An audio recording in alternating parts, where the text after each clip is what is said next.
Scientific کچھ benefits میں آپ کو ہجامہ کے تعلق سے بتانا چاہتا ہوں۔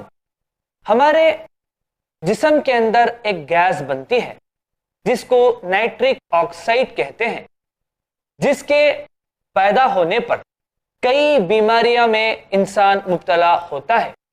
جب ہم ہجامہ کرتے ہیں اور خون کو باہر نکالتے ہیں تو ساتھ میں نائٹرک آکسائڈ بھی باہر خارج ہو جاتی ہے۔ جب انسان کے جسم سے نائٹرک آکسائڈ باہر خارج ہوتی ہے تو ہمارے خون کے اندر ایک اینٹی کوآگولنٹ ایفیکٹ پیدا ہوتا ہے، یعنی وہ خون کو جمنے نہیں دیتا۔ مثال کے طور پر تقریباً جو بھی بیماریاں زیادہ تر آتی ہیں ان کے 3 وجوہات ہیں۔ ایک ہوتا ہے کنجیشن، دوسرا ہوتا ہے اسٹیگنیشن اور تیسرا ہوتا ہے بلاکیج۔ کنجیشن کے معنی کوئی چیز کا امتلا ہو جانا، کوئی چیز کا وہاں پر رک جانا۔ مثال کے طور پر خون کی نالیوں میں جب خون کا دوران ہوتا رہتا ہے تو ایک ساتھ کبھی خون جمع ہو گیا، کوآگولنٹ ہو گیا، تو وہاں پر وہ شخص امیڈیٹ مر جاتا ہے ہارٹ اٹیک سے۔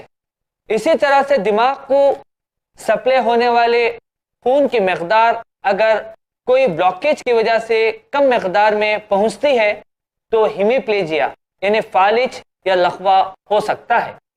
تو کئی بیماریاں ایسی ہیں جو ہجامہ کرنے سے تحفظ ہو جاتے ہیں، وہ بیماریاں نہیں آتے ہیں۔ اسی طرح سے بلڈ کا سرکولیشن، کئی بیماریاں ایسے ہیں خون کے صحیح وقت میں صحیح مقدار کی سرکولیشن کی کمی کی وجہ سے وہ مرض میں مبتلا ہو جاتے ہیں۔ جو شخص ہجامہ لگاتار کرتا رہتا ہے اس کا دوران خون بالکل اعتدال پہ رہتا ہے۔ اور بھی کئی سائنٹیفک فائدے ہیں ہجامہ کے۔ جو ہجامہ کرتا ہے تو پین میں بھی اس کو کافی حد تک فائدہ پہنچتا ہے، یعنی جو جوڑوں کے درد میں یا کمر کے درد میں مبتلا ہے تو وہاں پر ایک پین گیٹ تھیوری ہے جس کے اندر بتایا گیا کہ آلریڈی جہاں پر پین رہتا ہے ہجامہ کرنے کی وجہ سے وہ پین کے جو گیٹ ہیں وہاں پر ایک لاک پڑ جاتا ہے جس کی وجہ سے دماغ تک وہ پین نہیں پہنچتا۔